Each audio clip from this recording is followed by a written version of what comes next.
जो है वो हम राइट साइड से पेशेंट को अप्रोच करेंगे, ठीक है। उसके बाद हमने पेशेंट का कंसेंट लिया। अगर कोई मेल डॉक्टर है तो एक लाजमी उसके साथ फीमेल अटेंडेंट या फिर फीमेल डॉक्टर होंगी। उसके बाद हमने थर्ड क्वेश्चन पेशेंट से किया कि आपका ब्लैडर एम्प्टी है या नहीं है। अगर ब्लैडर एम्प्टी नहीं है तो उसको जो है वो ब्लैडर एम्प्टी करवाएंगे। देन उसके बाद हम पेशेंट की पोजीशन क्या होती है, यूजुअली हम थोड़ा सा उसके जो थाइज होते हैं और जो जॉइंट होते हैं, नी जॉइंट, उनको फ्लेक्स करवाते हैं और उसके बाद हम उसको पेशेंट को एक्सपोज करते हैं। एक्सपोज कहाँ से करना है, प्यूबिक सिम्फिसिस से लेकर उसको जो है ज़ाइफी स्टर्नम तक एक्सपोज करना है। एक्सपोजर के बाद सबसे जो पहला स्टेप होता है वो होता है हमारे पास इंस्पेक्शन का। इंस्पेक्शन में हम पेशेंट को टच नहीं करते, सिर्फ उसके एब्डोमेन को ऑब्जर्व करना है। उसमें सबसे पहले जो है वो हम क्या देखते हैं, इसमें स्किन मैनिफेस्टेशन देखते हैं कि स्किन में क्या क्या चेंजेस आई हैं।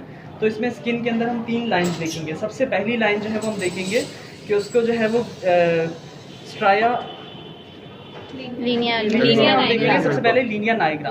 लीनिया नाइग्रा जो है वो डार्क पिगमेंटेड लाइन होगी प्यूबिक सिम्फिसिस से लेकर समटाइम्स अम्ब्लाइकस तक, समटाइम्स जो है वो ज़ाइफी स्टर्नम तक। उसके बाद हम देखेंगे स्ट्राया ग्रेविडोरम।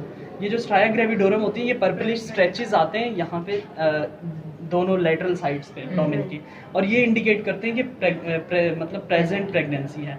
उसके बाद थर्ड जो लाइंस आती हैं वो हमारे पास क्या आ जाती हैं, लीनिया एल्बाइकेंस। ये जो होती है वो वाइट स्ट्रेच मार्क्स होते हैं, ये इंडिकेट करते हैं प्रीवियस प्रेगनेंसी को। इसका मतलब है पेशेंट 3rd टाइम आ रही है, 4th टाइम आ रही है प्रेग्नेंट होकर। देन दूसरा जो है वो हम एब्डोमेन पे कमेंट करेंगे इंस्पेक्शन करके, उसके ऊपर जो है वो दोनों सिमेट्रिकल है और डिस्टेंडेड एब्डोमेन है, ये नॉर्मल है, और वो हम फुट एंड से खड़े होके करेंगे। उसके बाद हम देखेंगे कि उसके ऊपर जो है वो एडिमा तो नहीं है, उसको एब्डोमिनल एडिमा तो नहीं है। उसकी कॉजेज हो सकती हैं या तो कार्डियक फेलियर, या तो कोई रीनल डिजीज, या LFTs में मसला हो सकता है, प्रोटीन लॉस हो रहे हैं तो उसकी वजह से भी हो सकता है, या फिर इक्लेम्शिया प्रीक्लेम्शिया इसके अंदर होता है। तो एडिमा की एक इंपॉर्टेंस है। उसके बाद हम देखते हैं पोजीशन ऑफ अम्ब्लाइकस। नॉर्मली जो होती है वो इन्वर्टेड होनी चाहिए अम्ब्लाइकस, लेकिन अगर जो है वो क्या है एबनॉर्मली इवर्टेड मिलेगी हमें, ठीक है। ये नॉर्मल दिख रही है, इन्वर्टेड है। उसके बाद हम देखते हैं फ्लैटनिंग ऑफ सब अम्ब्लाइकल रीजन। ये जो सब अम्ब्लाइकल रीजन है ये अगर फ्लैट मिल रहा है, यानी कि ये रीजन अगर हमें बिल्कुल फ्लैट मिल रहा है, इसका मतलब है कि बेबी के बटक्स यहाँ पे और वो ब्रीच प्रेजेंटेशन है। क्योंकि अगर यहाँ हेड होता तो वो उठा हुआ मिलेगा, वो नॉर्मल प्रेजेंटेशन। लेकिन अगर ये रीजन हमें क्या मिल रहा है, फ्लैट मिल रहा है, स्मूथ मिल रहा है, फ्लैट मिल रहा है, सब अम्ब्लाइकल रीजन को देखेंगे तो इसका मतलब है देख के ही पता चल जाएगा कि ये जो प्रेजेंटेशन है वो ब्रीच है। उसके बाद हम देखेंगे उसके स्कार मार्क्स तो नहीं है। अगर आपको ट्रांसफर्स इस तरह से प्यूबिस के ऊपर मिल रहा है तो इसका मतलब है उसका प्रीवियस सी सेक्शन है। और अगर इस तरह से लॉन्गिट्यूडनल या वर्टिकल मिल रहा है, कोई उसको लेप्रोस्कोपी हुई है या फिर उसका एक्टोपिक प्रेगनेंसी, तो ये। उसके अलावा देखेंगे पेशेंट को बोलेंगे वो कफ करे। जब वो कफ करेगी तो आपको हर्निया मिल जाएगा कि सी सेक्शन के बाद जो सी सेक्शन की वजह से सर्जिकल हर्निया है। सही है, ये हो गया। एक सवाल, हर केस में होता है ये? हर्निया हर केस में नहीं होता, ये पैथोलॉजिकल है ना। अगर उसके स्टिचेस ढीले थे उसकी वजह से उसको जब कफ करवाएंगे तो यहाँ से पूरा बल्ज आउट निकलेगा, और ये नॉर्मल नहीं है। पेरी अम्ब्लाइकल हर्निया जो होता है या सी सेक्शन के बाद कभी-कभार वैसे विदाउट कफ भी नजर आ रहा है, विदाउट कफ भी आता है। लेकिन अगर आपको देखना है तो आप पेशेंट से कफ करवा लो, और अम्ब्लाइकल रीजन में भी दिख जाएगा, यहाँ मतलब आपको इंग्वाइनल रीजन में भी दिख जाएगा, एब्डोमेन के ऊपर भी। नेक्स्ट स्टेप होता है पाल्पेशन।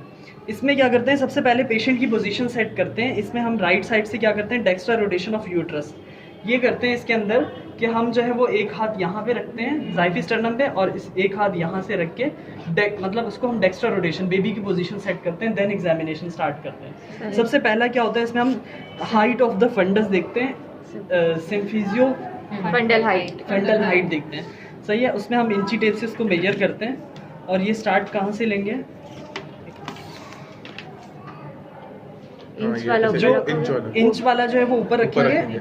सही है, सबसे पहले हमने जो है वो उसको देख लिया कि आपको जहाँ रेजिस्टेंस मिलेगी, यहाँ फॉर एग्जांपल मुझे रेजिस्टेंस मिल रही है तो मैंने यहाँ से रखा इसको और यहाँ तक ये रेजिस्टेंस मिल रही है, तो इसको जो है वो हम यहाँ तक, तो ये 12 बन रहा है तकरीबन। अब टर्न करो, और इसमें देखेंगे 30 वीक्स, तो इसका मतलब है इसका जो है ये 30 वीक प्रेग्नेंट है, यानी कि अभी ये प्री टर्म में आई है। सही है, तो इस तरह से हमने इसकी हाइट ऑफ द फंडस देख ली। से उसके बाद जो है वो हमारे पास क्या है, नेक्स्ट स्टेप क्या है, अच्छा कुछ कॉजेज हैं। यहाँ पे हमने हाइट क्यों मेजर किया, हाइट इसलिए मेजर की है कि अगर फॉर एग्जांपल आपने उसका जो है अल्ट्रासाउंड रिपोर्ट देखी, मतलब अल्ट्रासाउंड नहीं, आपने डेटिंग स्कैन या फिर जो खुद आपने फार्मूला से कैलकुलेट किया, उसके वीक्स जो है वो क्या बन रहे हैं, ज़्यादा बन रहे हैं, लेकिन आपको कम तो उसके कुछ रीजंस हैं, सही है। तो इसका मतलब है या तो वो इंट्रा यूट्राइन डेथ हो चुकी है उसकी, सही। या तो ओलिगोहाइड्रोमनियोज है बच्चा, या growth restriction या है। ग्रोथ रिस्ट्रिक्शन हुई भी है, सही है। या फिर आपकी जो है वो कैलकुलेशंस ही गलत है, कुछ भी रीजन हो सकता है। उसके बाद अगर आपको जो आपने जो प्रिडिक्शन की है उससे ज्यादा आपको फंडस मिल रहा है, उसके कुछ रीजन है। आपका सबसे पहले तो क्या है, मैक्रो पॉलीहाइड्रोमनियोज है, और इसके अलावा क्या हो सकता है, डायबिटिक मदर जो होती है उसका बच्चा बड़ा होता है, सही है। डायबिटिक मदर का बच्चा क्यों बड़ा होता है? वो फैक्टर्स देखो, डायबिटिक मदर का बच्चा इसलिए बड़ा होता है क्योंकि उसके अंदर जो है वो क्या होता है कि ग्लूकोज लेवल मदर का बढ़ा हुआ है और वही इंक्रीज ब्लड ग्लूकोज वाला बच्चे के अंदर वही ब्लड आ रहा है। तो उसको कंपनसेट करने के लिए बच्चा अपना इंसुलिन लेवल बढ़ा देगा। जब बच्चा अपना इंसुलिन लेवल बढ़ा देगा तो उसकी वजह से क्या होगी, लाइपोजेनेसिस बच्चे में शुरू हो जाएगी, उसके सारे जो लिपिड्स बच्चे में बहुत ज़्यादा एक्यूमुलेटेड मिलेंगे, तो वो नॉर्मल से बच्चा जो है वो बड़ा मिलेगा। उसके अलावा हम इसमें क्या देखेंगे, अच्छा हाँ, एक और इम्पॉर्टेंट चीज़, उसको जो है मोलार प्रेगनेंसी भी हो सकती है।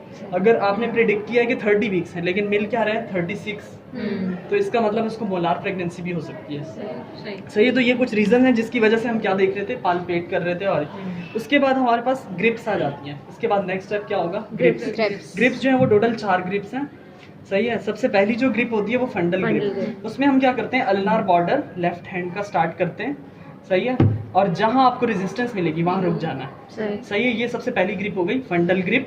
इसमें हम ये फंडल ग्रिप क्यों कर रहे हैं, इससे हमें प्रेजेंटेशन पता चल रही है। फॉर एग्जांपल, अगर मैं जो है वो यहाँ पे मुझे जो है वो ग्लोबुलर पार्ट मिलेगा, इसका मतलब है हेड है, तो ब्रीच प्रेजेंटेशन है। लेकिन अगर मुझे एक राउंडेड पार्ट मिल रहा है और काफ़ी बड़ा इस तरह से स्मूथ पार्ट मिल रहा है इस तरह से, तो इसका मतलब उसके बटक्स है बेबी के। तो ये पहली ग्रिप हो गई हमारे पास, फंडल ग्रिप, सही है। इसी फंडल ग्रिप में यूं ही मूव करेंगे करते हुए और यहाँ लेटरल ग्रिप पे आ जाते हैं। ये सेकंड ग्रिप है। ये लेटरल ग्रिप में क्या करते हैं, हम इसको सेकंड ग्रिप या फिर अम्बिलिकल ग्रिप भी बोलते हैं। मतलब ये आपकी लेटरल ग्रिप है या फिर अम्बिलिकल ग्रिप है। एक साइड से आपने प्रेस किया और दूसरी साइड से पालपेट किया, सही है। फॉर एग्जाम्पल, यहाँ जो है वो उसको क्या मिलेंगे, आपको ग्लोबुलर पार्ट्स मिल रहे हैं या प्रोट्रूजन्स मिल रही हैं। तो बेबी के जो है वो शोल्डर, उसके जो फीट्स हैं या फिर ये मिलेगा, यानी कि उसका एंटीरियर पार्ट बेबी का यहाँ मिलेगा। फिर हम यहाँ इसको रेजिस्टेंस देंगे और यहाँ से इसको पालपेट करेंगे, तो यहाँ उसका ये पूरा स्मूथ हैंड मिलेगा। तो इसका मतलब ये बैक ऑफ बेबी है, सही है। ये अम्बिलिकल हो गया। यहीं से मूव किया हमने, राइट हैंड को मूव किया और यहाँ तक आ गए। यहाँ क्या करते हैं, हम बेबी की इंगेजमेंट चेक करते हैं, पॉलिक ग्रिप थर्ड जो हमारे पास थी। और पॉलिक ग्रिप जो है वो फर्स्ट पेल्विक ग्रिप कहलाती है, सही। आपने यहाँ किया लेकिन यहाँ डमी पे क्लियर नहीं हो रहा, तो इसमें क्या करते हैं, ये और ये मूव करके देख लिया, ग्लोबुलर पार्ट मिल रहा है अगर, तो इसका मतलब एंगेज नहीं हुआ अभी, सही है। और अगर आपको स्मूथ मिल रहा है यानी कि शोल्डर्स मिलेंगे, अगर इस तरह मिल रहा है तो मतलब बेबी एंगेज हो गया, हेड नीचे चला गया, सही है। इसी एंगेजमेंट को कंफर्म करने के लिए हम लास्ट स्टेप करेंगे, सही है। और ये जो सेकंड पेल्विक ग्रिप, इसमें हम क्या करते हैं, अभी तक जो हमने 3 ग्रिप्स किए हैं वो हमने पेशेंट को फेस को देखा था, लेकिन अब लास्ट ग्रिप जो करेंगे ना, हम पेशेंट के फुट को देखेंगे। ये टर्न ले लेंगे, सही है। इसमें हम क्या करते हैं, ये इस तरह से करते हैं, ये सही है।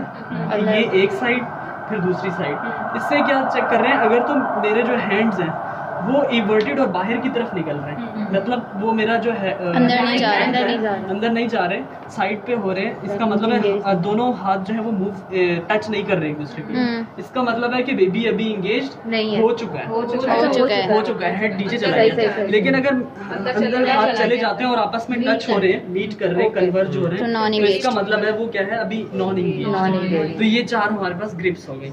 नेक्स्ट इसके बाद हम क्या करेंगे, ये तो हो गया ग्रिप्स। इसको हम ल्यूपोल्ड मैनवर कहते हैं। ये फर्स्ट था, सही है। उसके बाद ये लेटरल सेकंड था, और उसके बाद ये पॉलिक ग्रिप, ये थर्ड ल्यूपोल्ड मैनवर है, और ये जो है लास्ट यानी कि फोर्थ ल्यूपोल्ड मैनवर है। ये हो गया। उसके बाद इसकी इंपॉर्टेंस वही थी कि प्रेजेंटेशन और इंगेजमेंट और लाइक ऐसा। उसके बाद हम क्या देखते हैं, आपको ये जो है वो पोजीशन तो वैसे ही पता चल जाएगी कि अब वो पेशेंट नॉर्मल है, ये ब्रीच में है, या फिर ये नॉर्मल लाई कर रहा है यानी कि लॉन्गिट्यूडनल लाई कर रहा है, और नॉर्मली कोई वर्टेक्स में मिलेगा। उसके बाद लास्ट स्टेप होता है, ऑस्कल्टेट कर लेंगे फीटोस्कोप से, इसका हम जो है वो हार्ट साउंड, वो हर प्रेजेंटेशन की डिफरेंट होती है, डिपेंड करता है ना। देखो ये मैंने लिखा हुआ है कि अगर वर्टेक्स है, अगर तो बच्चे की जो पोजीशन है वो वर्टेक्स है, तो हम अम्बिलिकस से और राइट ये जो लेफ्ट सैक्रोइलिक जॉइंट है उस यहाँ करेंगे इसके मिडल में। लेकिन अगर बच्चे की पोजीशन क्या है, ऑक्सीपिटो पोस्टीरियर है, उसमें हम यहाँ करते हैं। सही। और अगर बच्चे की पोजीशन जो है ब्रीच है तो अम्ब्लाइकस के ऊपर चले जाते हैं सही। क्योंकि हेड ऊपर पड़ा हुआ है और सही। हार्ट पे। और अगर जो है वो फिर बस ये है। और इसके अलावा क्या करते हैं, इसमें हम परकशन नहीं करेंगे जो आपके इंस्पेक्शन का लेकिन अगर आपको पॉलीहाइड्रोमियोस का केस लग रहा है तब उसको फ्लूइड को चेक करने के लिए परकशन करेंगे। उसके बाद पेशेंट को थैंक यू करके अल्लाह हाफ़िज़। चलो पेशेंट हमारा वो गया। बच्चे को निकाल लो उसके बाद। एक मिनट।